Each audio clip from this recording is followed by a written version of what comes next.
नमस्कार मैम। नमस्कार जी।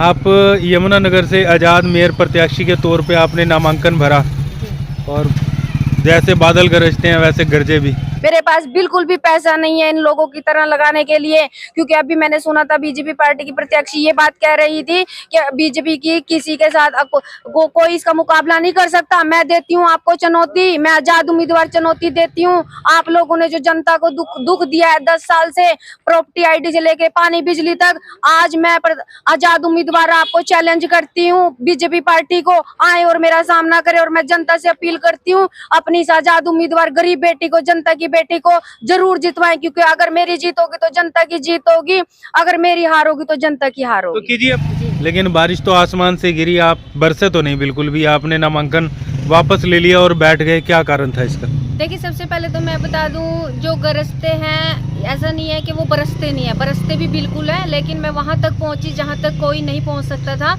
और ये भी नहीं, एक मिनट, आप वहां तक नहीं पहुंचे। आपने आजाद प्रत्याशी के तौर पे नामांकन भरा, आप हार या जीत सिर्फ जनता पे छोड़ देते जी। वोट का आधार जनता पर छोड़ देते कि वो किसे वोट देती है, तो आपके हारने के बाद भी जाहिर सी बात है जनता को ये होती कि आपने प्रयास किया। लेकिन आपने सिर्फ पर्चा भरा और उसके बाद वापस लेके और बैठ गए, क्या कारण रहा? हम उसके बारे में। मैं बैठने के लिए मैंने नामांकन नहीं दिया था, मैं बिल्कुल हौसले के साथ अपने जज्बे के साथ आगे आई थी। लेकिन जो लोग मेरे साथ लग रहे थे, मैं आपको सच्चाई बता दूं, उन लोगों ने ही मुझे धोखा देने की कहीं ना कहीं कोशिश करी है। कौन लोग थे? देखिए, मैं वही बात है कि मैं अगर कीचड़ में जिन्होंने धोखा दे ही दिया मैडम, ऐसे धोखेबाजों का तो नाम ले लेना चाहिए। देखिए, मैं ना कीचड़ में डला मार के छींट नहीं खाना चाहती। मैं आपको बता दूं, वो उनकी घटिया सोच मेरे सामने आ चुकी है, मैं सतर्क हो चुकी हूँ। लेकिन ऐसा नहीं है कि मैं ये डर के बैठ गई हूँ या फिर मैं उनसे, ऐसा नहीं है। मैं आने वाले समय में भी एक मिसाल बनकर आगे आऊंगी। लेकिन अब तो आपने भाजपा ज्वाइन ही कर ली, मुख्यमंत्री नायब साहनी ने आपको पटका पहना दिया, अब किससे लड़ेंगी आप? अपनी सरकार से जो ज्वाइन कर चुकी है उसी से? देखिए, मैंने हमेशा सामाजिक कार्यकर्ता के रूप में जनता की सेवा की है, हर मुद्दे को। लेकिन भाजपा तो कहती है कि जो हमारी पार्टी में शामिल होगा उसे हम अपने जैसा कर लेंगे। ऐसा बिल्कुल भी कहीं नहीं लिखा हुआ। लेकिन जहाँ तक मेरी बात है, हमेशा जनता की आवाज उठाती रही हूँ और हमेशा जनता की आवाज उठाती। यानी कि ये कह लें कि अब सुमन वाल्मीकि जो है वो घुमा फिरा कर जवाब देना सीख गई हैं। उन्हें पता है कि अब जिस पार्टी में है उसके विरुद्ध नहीं बोलना, बड़ा ही सोच समझ के बोलना है। ऐसा बिल्कुल भी नहीं है। हाँ बिल्कुल है। आप पिछले इंटरव्यू में मैं आपको सुनवाऊंगा, इसके साथ भी हम उसे अटैच करेंगे।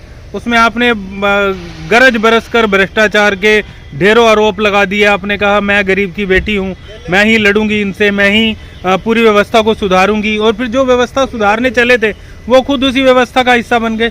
आप क्या सोचते हैं, राजनीति में आकर क्या हम लोग उस स्थिति को नहीं बदल सकते? मैं कभी राजनीति में आना नहीं चाहता, ना मैं राजनीति के बारे में कुछ खास सोचता हूँ। मुझे सिर्फ इतना शुरू से पता है कि ये दल बदल है, कौन कब किस पार्टी में चला जाए कहा नहीं जा सकता।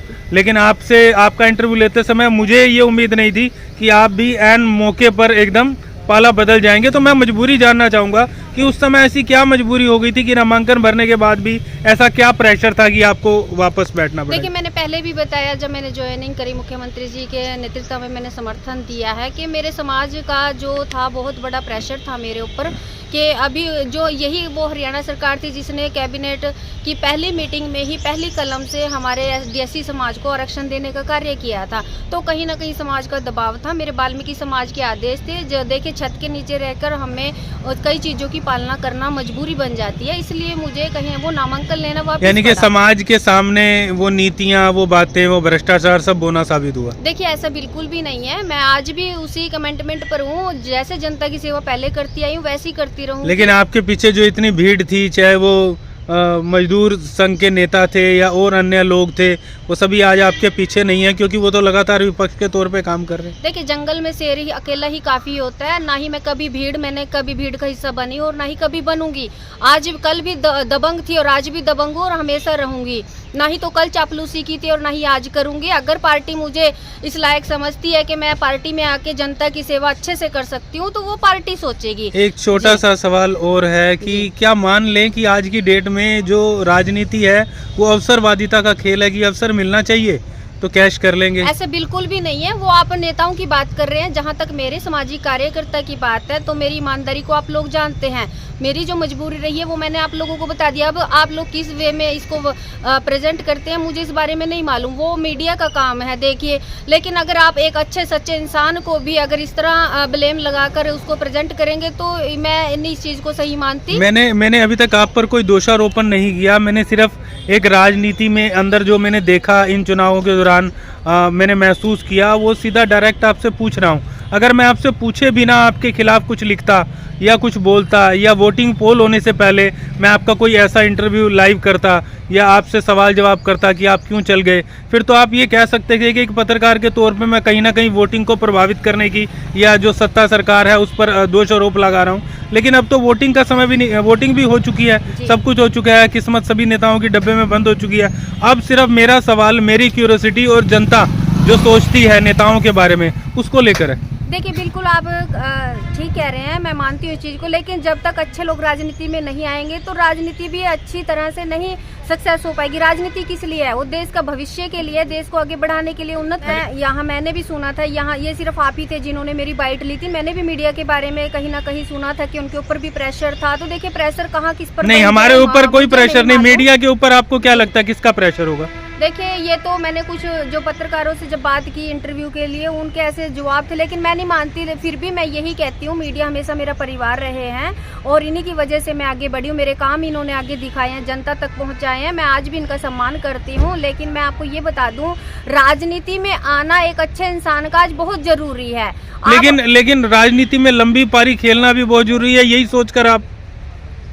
देखिए मैं पहले भी कह रही हूँ और मैं फिर कह रही हूँ, जनता की आवाज कल भी उठाती रही हूँ, आज भी उठाऊंगी। लेकिन आप इस चीज को स्वीकारिए ना कि आपने भाजपा ज्वाइन कर लिया। इतना बड़ा इंटरव्यू हो गया 7 मिनट 5 सेकंड का, लेकिन आप हर बात पे सामाजिक कार्यकर्ता की छवि पेश करती हैं। अब अपने भाजपाई होने की छवि पेश कीजिए कि आपने भाजपा ज्वाइन कर ली है, आप भाजपा के बिल्कुल खिलाफ नहीं हैं, आप उनकी नीतियों से संतुष्ट हैं, उनके लिए गए फैसलों से संतुष्ट हैं। आप सिर्फ अवसर की तलाश में थे, जैसे ही अवसर मिला चुनाव के दौरान आपने ज्वाइन कर ली। लोग आपके बारे में क्या सोचते हैं इससे आपको कोई फर्क नहीं मैं पड़ता। तो सिर्फ एक सामाजिक कार्यकर्ता आज पार्टी, मैंने ठीक है बीजेपी ज्वाइन करी, लेकिन इतने बड़े बड़े नेता जो विपक्ष की पार्टी में आ रहे हैं उनके बारे में आप क्या कहना चाहेंगे?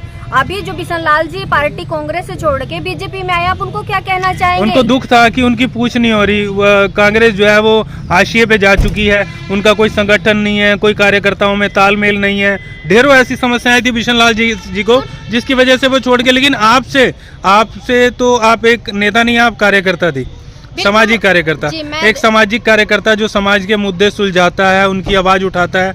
अगर वही उठकर ऐन वक्त पर बिना सोचे समझे या कहीं सोच समझकर या प्रेशर में, जैसा कि अभी थोड़ी देर पहले आपने कहा कि प्रेशर में आप आ गए और प्रेशर की वजह से आपको ये निर्णय बदलना पड़ा और नामांकन वापस लेना पड़ा, क्यों? क्या प्रेशर था? एक मुख्यमंत्री जो हरियाणा के हैं वो एक बहुत बड़े जो रखते हैं पॉलिटिक्स में और उनका बहुत बड़ा दायित्व होता है। उनके नेतृत्व में ज्वाइन करना हर किसी के लिए छोटी बात नहीं होती। तो वही अवसर था ना मैम आपके लिए? देखिए ऐसा है, कहीं ना कहीं मुझे इस चीज के लिए काबिल समझा गया, काबिलियत थी, तभी मुझे जो है समर्थन मैंने मुख्यमंत्री जी के समक्ष दिया है।